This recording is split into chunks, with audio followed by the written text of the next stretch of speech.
दोस्तों नमस्कार। दोस्तों आज हम एक नया टॉपिक देखेंगे। नया टॉपिक क्या है? ये जो चमक रही है विद्युत धारा, जिसे करंट इलेक्ट्रिसिटी बोलते हैं, CURRENT।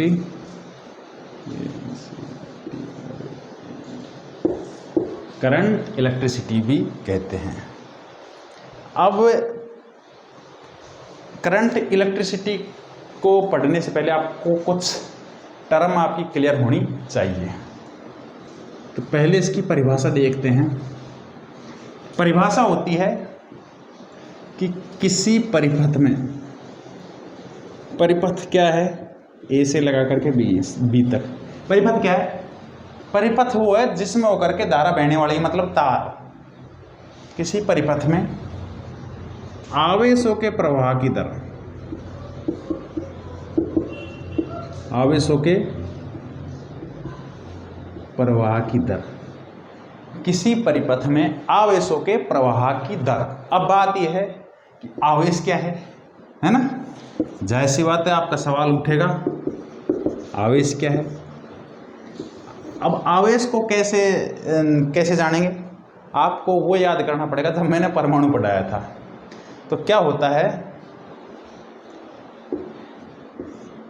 इलेक्ट्रॉन्स का जब आदान प्रदान होता है, इलेक्ट्रॉन का जब आदान प्रदान होता है तो आवेश उत्पन्न होता है, जिसे विद्युत क्षेत्र के रूप में जानते हैं। जब विद्युत क्षेत्र उत्पन्न होता है तो चुंबकीय क्षेत्र उत्पन्न होता है, और जब जब चुंबकीय क्षेत्र पैदा होगा, जब जब विद्युत क्षेत्र पैदा होगा, और जब जब विद्युत क्षेत्र पैदा होगा, जब जब चुंबकीय क्षेत्र पैदा होगा। तो अभी आपको क्या क्या ध्यान रखना है? आवेश क्या है? इलेक्ट्रॉन्स के आवागमन से उत्पन्न होता है, उसे आवेश कहते हैं। तो आवेशों के प्रवाह की दर, प्रवाह की दर मतलब पर्टिकुलर किसी समय की बात कर रहा है, ठीक है। तो धारा को डिनोट करते हैं I से, ठीक है। तो आवेशों के प्रवाह की दर, ठीक है, आवेश, और आवेश को रिप्रेजेंट करते हैं Q से। और प्रवाह की दर का मतलब यह है कि किसी समय में, तो T, ठीक है। आवेशों के प्रवाह की दर क्या हो गई? Q/T। तो Q क्या होता है? आवेश, और आवेश का मात्रक क्या होता है? कूलाम। और T क्या है? समय, और समय का मात्रक क्या होता है? सेकंड। तो धारा का मात्रक क्या हुआ? I। धारा का मात्रक बोले तो कूलाम पर सेकंड, जिसे हम एम्पियर के नाम से भी जानते हैं, जिसे हम एम्पियर के नाम से भी जानते हैं। समझ में आई बात? क्या? धारा बराबर Q/T, ये कूलाम पर सेकंड। समझ में आई बात? अब इसको एक और रूप में लिख सकते हैं। Q बराबर होता है Ne, Q बराबर होता है Ne। ये तो है इलेक्ट्रॉन पर आवेश, और ये है नंबर ऑफ इलेक्ट्रॉन्स, ठीक है। तो हम इसको Ne/T के रूप में भी लिख सकते हैं। और यहाँ पर E की वैल्यू क्या होती है आपको पता ही होगा, 1.6 × 10⁻⁻19। ये इसकी वैल्यू होती है। तो समझ में आई बात? क्या क्या ध्यान रखना है?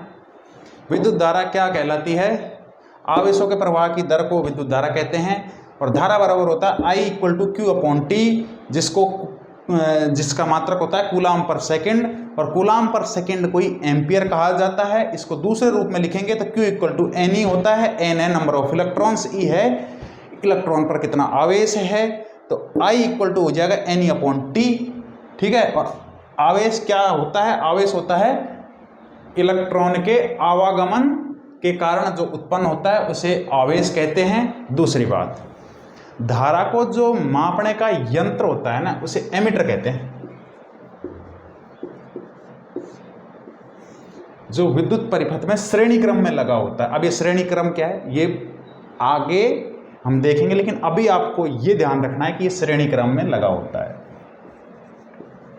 अब मैं आपको बता देता हूँ यहाँ से कहाँ से यहाँ से सवाल बनते हैं विद्युत, और ये सवाल बनते हैं, यहाँ से सवाल आते ही हैं।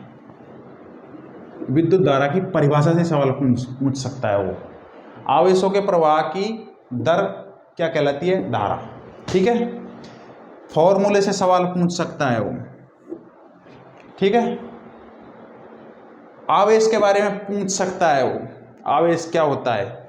तो इलेक्ट्रॉन के आदान प्रदान के कारण जो उत्पन्न होता है वो आवेश कहलाता है। ठीक है, इसके अलावा इलेक्ट्रॉन पर आवेश पूछ सकता है, कई एग्जाम्स में पूछा डायरेक्ट, तो ये वैल्यू ध्यान रखने की जरूरत है, 1.6 × 10⁻⁹। ठीक है, दूसरा जो सवाल बनता है वो बनता है कि विद्युत धारा को मापने का यंत्र अमीटर होता है। तीसरा सवाल बनता है कि एक परिपथ में किस क्रम में लगा होता है, तो ये श्रेणी क्रम में लगा हुआ होता है। तो विद्युत धारा तो अब समाप्त हुआ। अब अगले जो हम चैप्टर में देखेंगे वो हम विद्युत विभव देखेंगे, विद्युत विभवांतर देखेंगे, उसके बाद में परिपथ देखेंगे, परिपथ के टाइप देखेंगे, प्रतिरोध देखेंगे, ओम का नियम देखेंगे, परिपथ के संयोजन देखेंगे और सेल देखेंगे। वो आगे क्लासों में देखेंगे। तो आई होप आपको काफ़ी कुछ समझ में आया होगा। यदि आपको हमारा ये वीडियो पसंद आया है तो इसे लाइक करें। यदि आपकी कोई क्वेरी है तो कमेंट करें और भगत जी को जयराम जी करें।